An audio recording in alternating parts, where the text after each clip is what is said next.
This is Sally Kohn for the Women's Media Center, and I'm talking with Jodie Evans of Code Pink. Hi, Jodie. Hi, Sally. I should also mention that Jodie is one of the founders and are you board chair of the Women's Media Center? That's right. Wow. Tell me, before I ask you other things, why is the Women's Media Center so important to you?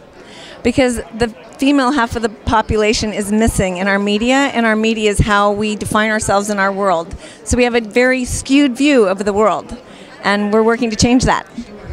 Now, Jodie, you're one of the leading feminists in the country. What's your very first feminist memory?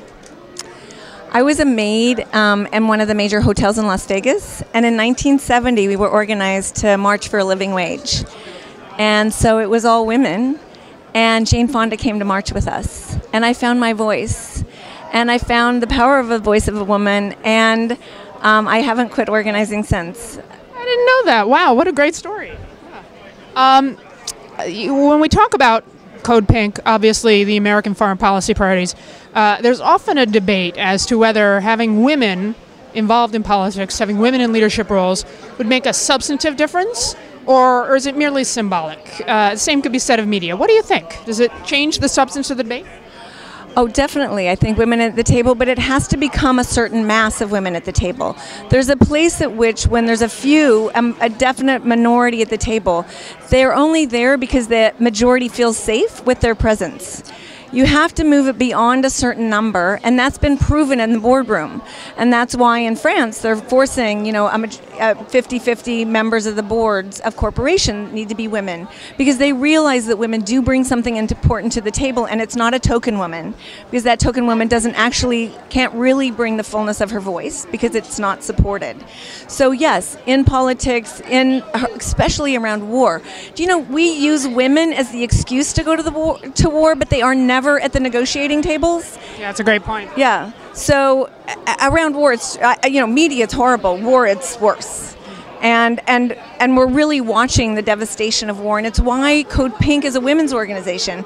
It's not that we think women are better than men. It's that men have been busy making war while women have been taking care of our communities and our families. And we're watching war devastate the literal fabric of our societies. Time for some new leadership. All right, it's your grab basket question time. Reach in, pick it out, read it to the folks, and answer it. Yeah, but I don't have any glasses. You want me to read it? Okay. What advice do you have for a young woman who can take the heat but doesn't know what to do in a kitchen? To trust herself. Because it really is, as we learn at Women's Media Center, we say, why don't you have more women's voices? And the networks would say, because there's no women. And we're like, there's lots of women. And they say, no. When we call up a woman for an interview, she says no. And the men always say yes. So women, and then our Progressive Women's Voices project, what we thought were we going to be able to teach these women skills to use their voice in the media. But we had a hurdle to get over, and that is that women don't trust their voice. They don't think they have something of value, and they don't think they're experts. Well, let me tell you, every single woman is an expert on something, and they should be trusting their voice, because let me tell you, men trust their voices way too much. And so we have a lot of work to do to overcompensate for that. Jodie, thanks so much, and thanks for your leadership at the Women's Media Center. Thank you, Sally, for your leadership and your voice, and for using it so brilliantly.